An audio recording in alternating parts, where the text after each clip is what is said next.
News, सच जरूरी है। नमस्कार दर्शकों, ये है MNS न्यूज नेटवर्क। मैं हूं आपके साथ आरती। आइए देखते हैं आज की खबरें।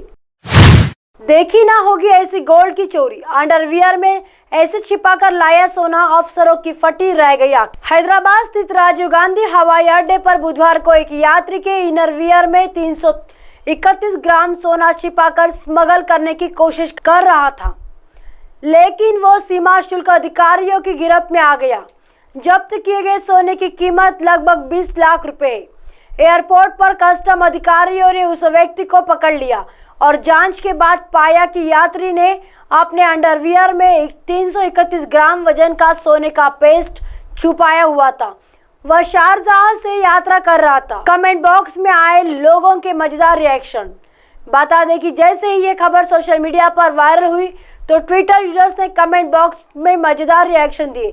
एक यूजर्स ने अपने पिछले महीने की उड़ान अनुभव को शेयर करते हुए कहा, मैं धूप में सुखाई हुई मिर्च के साथ यात्रा कर रही थी, जिसका कस्टम अधिकारियों को पता चल गया। इन तस्करों को लगता है कि पेस्ट के रूप में सोने का पता नहीं चलेगा। एक अन्य यूजर्स ने सुरक्षित तस्करी का आइडिया सुझाया।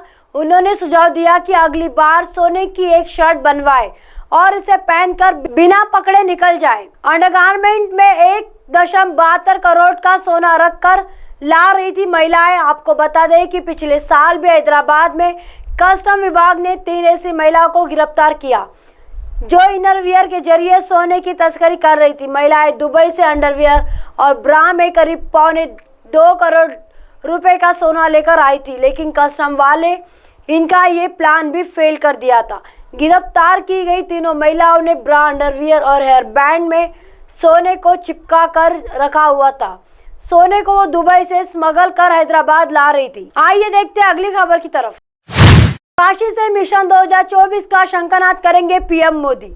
पूर्वांचल से पश्चिम तक बहेंगी चुनावी हवा। जीत की राह सुलभ करने वाले पूर्वांचल के जरिए उत्तर प्रदेश में प्रधानमंत्री नरेंद्र मोदी सावन माह की चतुर्थी को मिशन 2024 का शंखनाद करेंगे। केंद्र सरकार के 9 साल पूरे होने के बाद 7 जुलाई को काशी में पीएम मोदी प्रदेश की पहली जनसभा को संबोधित करेंगे।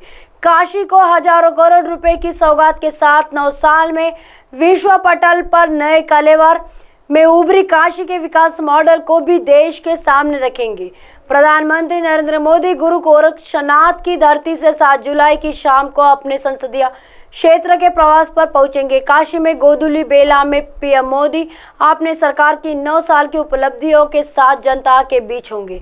वाराणसी में पिछले 9 वर्षों में करीब 50,000 करोड़ रुपए से ज्यादा की परियोजनाएं काशी की खूबसूरती में 4 चांद लगा चुकी है। 2014 के बाद आया ये बड़ा बदलाव। पीएम मोदी के प्रयासों से काशी विश्वनाथ का नव्य भव्य दिव्य धाम, रुद्राक्ष कन्वेंशन सेंटर, हस्तकला संकुल, दशाश्वमेध प्लाजा, रिंग रोड, चौका घाट, फ्लाईओवर सहित कई बड़ी परियोजनाओं ने काशी की जनता का जीवन स्तर ही बदल दिया है। इसके साथ पीएम की काशी में स्मार्ट वार्ड, साफ सफाई की उत्तम व्यवस्था और दमकते घाटों ने दुनिया की निगाह टिका दी है। सांसद के रूप में काशी की चिंता करने वाले प्रधानमंत्री नरेंद्र मोदी ने संसद सदस्यों के सामने भी विकास का मॉडल प्रस्तुत किया है। इन्हीं उपलब्धियों के साथ पीएम अपने संसदीय क्षेत्र से पूरे प्रदेश को साधने का प्रयास करेंगे। बता दें कि वाराणसी के सियासी माहौल का असर आसपास के 10 से ज्यादा जिलों पर पड़ता है। सियासी पंडितों के अनुसार वर्ष 2014 में पीएम मोदी के काशी को अपना संसदीय क्षेत्र बनाने के बाद आजमगढ़ को छोड़कर पूरा पूर्वांचल भाजपा के साथ खड़ा हो गया था। आइए देखते हैं अगली खबर की तरफ। क्या मुख्यमंत्री देंगे इस्तीफा? एकनाथ शिंदे गुट ने बड़ी बैठक के बाद साफ कर दिया रूप। राष्ट्रवादी कांग्रेस पार्टी एनसीपी में अजित पवार के नेतृत्व में हुई बगावत के बाद महाराष्ट्र में सियासी तापमान बढ़ गया है। इस बीच मुख्यमंत्री एकनाथ शिंदे ने अपने गुट के नेताओं के साथ बुधवार 5 जुलाई को बैठक की।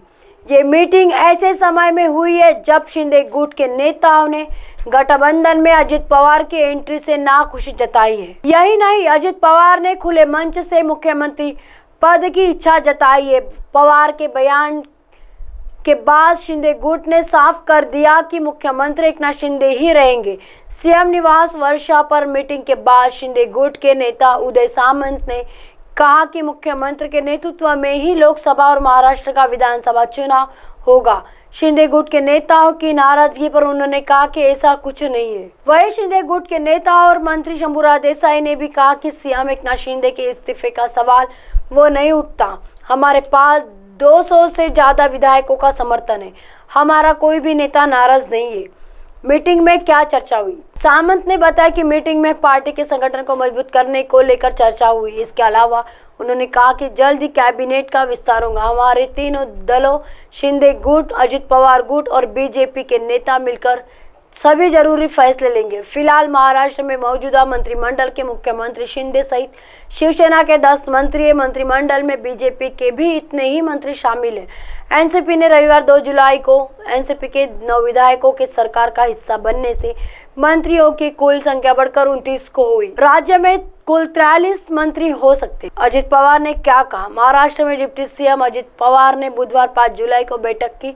इस दौरान उन्होंने कहा कि मैंने 5 बार उप मुख्यमंत्री के रूप में शपथ ग्रहण की है। यह रिकॉर्ड है, लेकिन गाड़ी यही रुक गई है, आगे नहीं बढ़ रही। मुझे तहे दिल से ऐसा लगता है कि मुझे राज्य का प्रमुख मुख्यमंत्री बनना चाहिए। मेरे पास कुछ चीजें हैं जिन्हें मैं कार्यान्वित करना चाहता हूँ और उसके लिए प्रमुख मुख्यमंत्री बनना जरूरी है। अब आप हमारे चैनल को आपके मोबाइल पर भी देख सकते हैं। मोबाइल ऐप पर देखने के लिए प्ले स्टोर से MNS news TV app download करें। इंस्टॉलिंग ट्विटर, हाईकुक, फेसबुक और कई सोशल मीडिया के प्लेटफॉर्म पर हमारा चैनल उपलब्ध है। आप इसे यूट्यूब पर भी देख सकते हैं। आप हमारे चैनल को लाइव भी देख सकते हैं www.mnsnewstv.com पर। फिलहाल वक्त तो चला दर्शकों ब्रेक का। ब्रेक से लौटने के बाद देखिएगा देश और दुनिया की तमाम खबरें। बने रहिए MNS न्यूज पर। नमस्कार।